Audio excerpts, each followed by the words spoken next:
Greetings and a warm welcome to this week's edition of 401k Real Talk. This is Fred Barstein, contributing editor at wealthmanagement.com's RPA channel and CEO at Trout, TPSU, and 401k TV.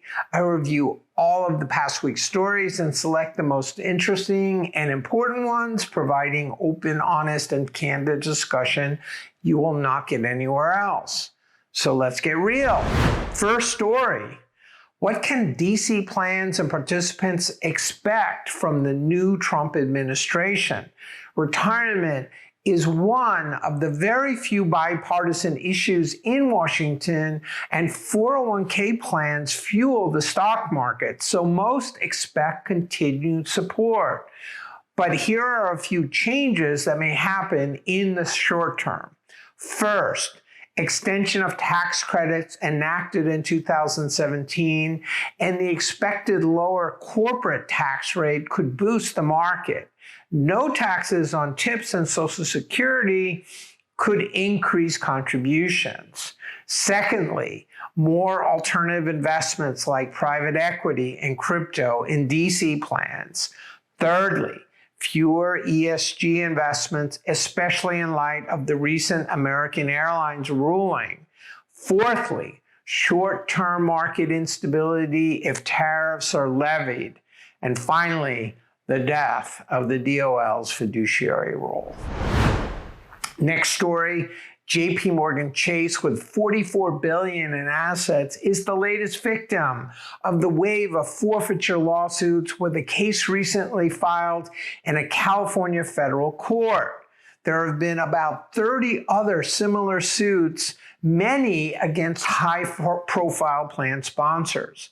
The central issue is whether assets in a forfeiture account are plan assets, and if so, they must be used to benefit participants, not lower match contributions as JP Morgan and others have done.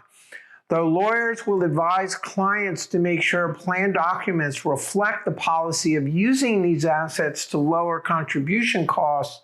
The law will prevail. And though the IRS stated that this policy is legal, many wonder whether the DOL is the better arbitrator.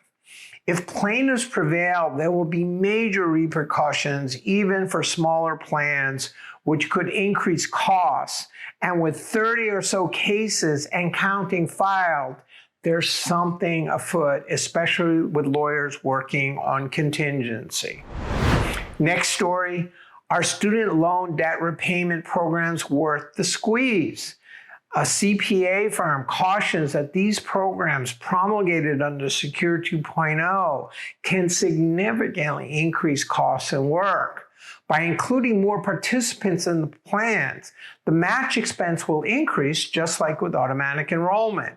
Plan documents and payroll systems must be updated, and there needs to be coordination with record keepers who may charge an extra fee.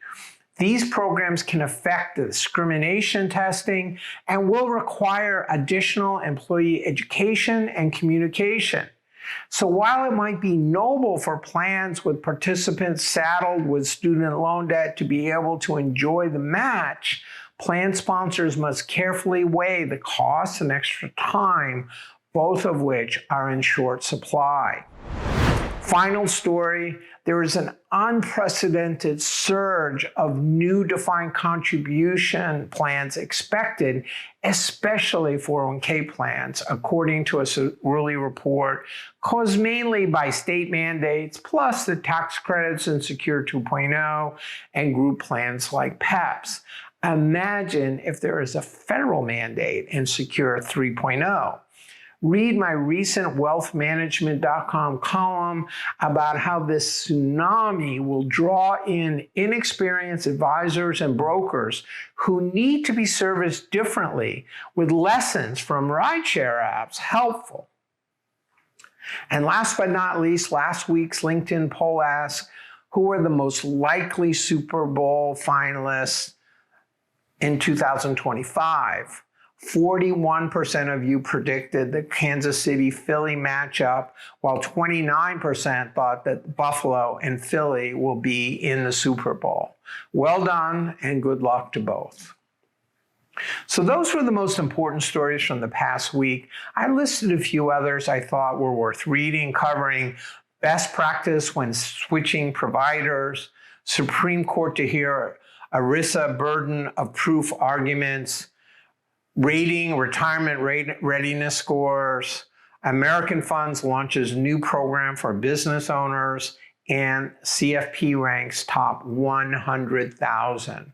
Please let me know if I missed anything or if you'd like to comment. Otherwise, I look forward to speaking to you next week on 401k Real Talk.